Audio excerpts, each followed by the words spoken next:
Trump వచ్చాక అగ్రరాజ్యం అంటేనే చాలా మంది అమ్మో అమెరికా అనే పరిస్థితి. అయితే మళ్ళీ ఇప్పుడు డాలర్ డ్రీమ్స్ చిగురిస్తున్నాయి. దేశాలను 3 కేటగిరీలుగా విభజించి వాటిని రెడ్, ఆరెంజ్, ఎల్లో సింబల్స్ ఇచ్చింది. అయితే వాటిలో అసలు భారతదేశం లేకపోవడంతో విద్యార్థులు, ఉద్యోగార్థులు ఆశలు చిగురిస్తున్నాయి.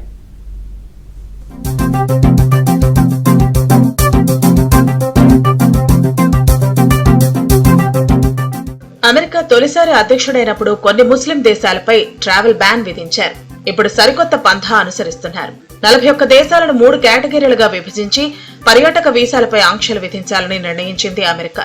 ఈ దేశాలను రెడ్, ఆరెంజ్, ఎల్లో కేటగిరీలుగా విభజించారు.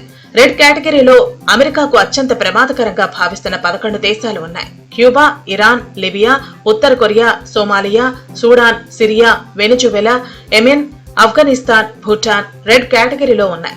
అంటే ఈ దేశాల నుంచి పౌరులెవరూ అమెరికాలో ఎట్టి పరిస్థితుల్లోనూ అడుగు పెట్టకూడదన్నమాట. ఆరెంజ్ కేటగిరీలో మొత్తం 10 దేశాలను పెట్టింది అమెరికా. వీరు షార్ట్ టర్మ్ మాత్రమే అమెరికాలో ఉండాలి.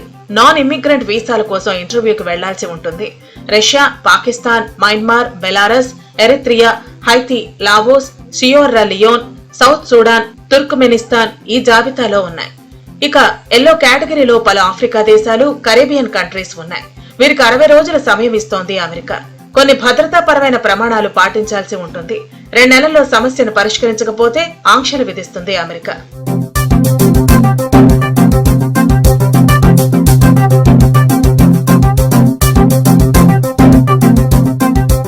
ఏ జాబితాలోనూ మన దేశం లేకపోయేసరికి మళ్లీ అమెరికన్ డ్రీమ్ మొగ్గ తొడిగించి డాలర్ ఆశలు చిగురిస్తున్నాయి. విద్య, పర్యాటక వీసాల విషయంలో భారత్పై అగ్రరాజ్యం కాస్త సానుకూల దృక్పథంతో ఉండటం కలిసొచ్చే అంశం. నిజానికి ట్రంప్ అధ్యక్షుడయ్యాక వివిధ దేశాలపై ఆంక్షలు విధించారు. మన దేశం అందులో లేకపోవడంతో విద్యార్థులకు ఉద్యోగాలు చేసుకునేందుకు కొత్తగా వెళ్లే వారికి మళ్లీ పాత రోజులు వస్తాయని భావిస్తున్నారు. అయితే తాత్కాలిక ఉద్యోగాల విషయంలో ఇప్పటిదాకా అమెరికా ఎలాంటి ప్రకటన చేయలేదు. ఆ విషయంలోనూ ఊరట లభిస్తుందని భావిస్తున్నారు. జాగ్రత్తలు ఫాలో అయితే ఎటువంటి ప్రాబ్లం ఉండదు. అలాగే ఇంకొక అష్యూరెన్స్ ఏంటంటే మంచి వాళ్ళకి ఎన్ని ఉద్యోగాలు పోయినా ఏదన్నా కూడా అమెరికా ఎప్పుడు కూడా టాలెంట్ కోసం ఎదురు చూస్తూ ఉంటుంది. అలాంటి వాళ్ళు ఎవరున్నా కూడా వాళ్ళని తీసుకొని వాళ్ళకి అవకాశాలు కల్పిస్తూ ఉంటుంది. ఎందుకంటే ఆ కంట్రీ అంతా కూడా ఒక మైగ్రెంట్స్ తో డెవలప్ అయిన కంట్రీ. అక్కడ ఎవరు కూడా తెలివైన వాళ్ళని గౌరవిస్తారు, గొప్ప వాళ్ళని గౌరవిస్తారు. స్కిల్ ఉన్న వాళ్ళకి ఎప్పుడు కూడా మంచి అవకాశాలు ఉంటాయి. అంతే తప్పించి ఎవరు అంటే ఇంత ముందు ఏమైందంటే H1B కూడా మన వాళ్ళు కొంతవరకు దాన్ని పూర్తిగా ఇచ్చిన ఉద్దేశం వేరు, దాన్ని ఉపయోగించుకున్న ఉద్దేశం వేరు. అలాగే స్టూడెంట్స్ కూడా అక్కడికి వెళ్ళి ఏదో ఒకటి చేసేద్దాం అన్న ఉద్దేశంతో వెళ్తున్నారు తప్పించి ఒక నిర్దిష్టంగా కొంతమంది అలాంటి వాళ్ళకి ప్రాబ్లం. ఎవరైతే చదువు కోసం వెళ్ళి మంచి స్కిల్ డెవలప్ చేసుకుంటారో వాళ్ళకి మాత్రం ఎటువంటి ప్రాబ్లం ఉండదని నాకు కనిపిస్తుంది. అమెరికాలో విదేశీ విద్యార్థుల సంఖ్య 11.26 లక్షలు కాగా వారిలో 29% మంది భారతీయులే. సాఫ్ట్వేర్ రంగంలోనూ కీలకమైన ఉద్యోగాలు భారతీయులవే. అమెరికాలో గతంలో మనకన్నా చైనా విద్యార్థులు ఎక్కువగా ఉండేవారు. ఇప్పుడు భారత్ చైనాను వెనక్కు నెట్టింది. ఇప్పుడు నిషేధిత జాబితాలో చైనా కూడా లేదు. దీంతో చైనా విద్యార్థులు సైతం ఎక్కువగా వెళ్లే ఛాన్స్ ఉంది. అమెరికాలో పోస్ట్ గ్రాడ్యుయేషన్ కోసం వెళ్లే వారి సంఖ్య గతేడాది 10% పెరిగి 1,96,000కు చేరుకుంది. అండర్ గ్రాడ్యుయేట్ల సంఖ్య 13% పెరిగి 36,000 దాటింది. అమెరికాకు విద్యార్థులుగా వెళ్లి అక్కడే ఉండిపోయేందుకు ఆప్షనల్ ప్రాక్టికల్ ట్రైనింగ్ ఓపీటీ తీసుకుంటున్న వారి సంఖ్య దాదాపు 1,00,000. ఇతర దేశాలపై ట్రంప్ ఆంక్షలు పెట్టడంతో మన దేశానికి చెందిన సాఫ్ట్వేర్ నిపుణులకు అవకాశాలు పెరగవచ్చని భావిస్తున్నారు.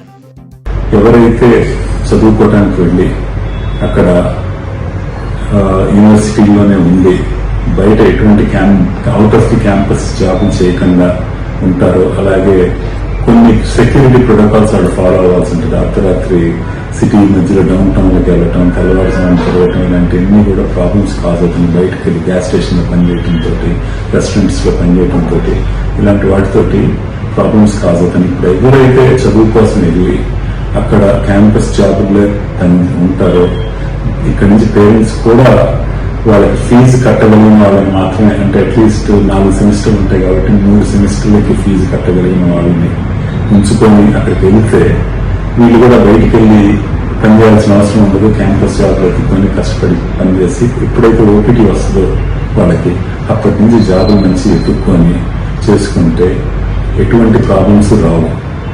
డెఫినెట్ గా మంచి టాలెంట్ ఉన్న వాళ్ళకి ఎప్పుడు కూడా అమెరికాలో మంచి అవకాశాలే ఉంటాయి. టాలెంట్ ని ఎప్పుడు కూడా వాళ్ళు గుర్తిస్తారు. సో కాబట్టి ఎటువంటి భయపడాల్సిన అవసరం అయితే లేదు. భవిష్యత్తులోనూ భారతీయుల వీసాలపై పెద్దగా ఆంక్షలు ఉండకపోవచ్చని భావిస్తున్నారు. నిబంధనలను ఉల్లంఘించకపోతే అమెరికాలో ఎలాంటి సమస్యలు ఉండవు. ప్రస్తుతానికి పార్ట్ టైం జాబ్స్ విషయంలో ఎలాంటి నిర్ణయం తీసుకోలేదు. దీంతో వాటి జోలికి వెళ్లకపోవడమే బెటర్ అని సలహాలిస్తున్నారు నిపుణులు. ఓవైపు చదువుకుంటూనే ఫుల్ టైం జాబ్స్ చేసుకోవచ్చన్న ఆలోచన వద్దంటున్నారు.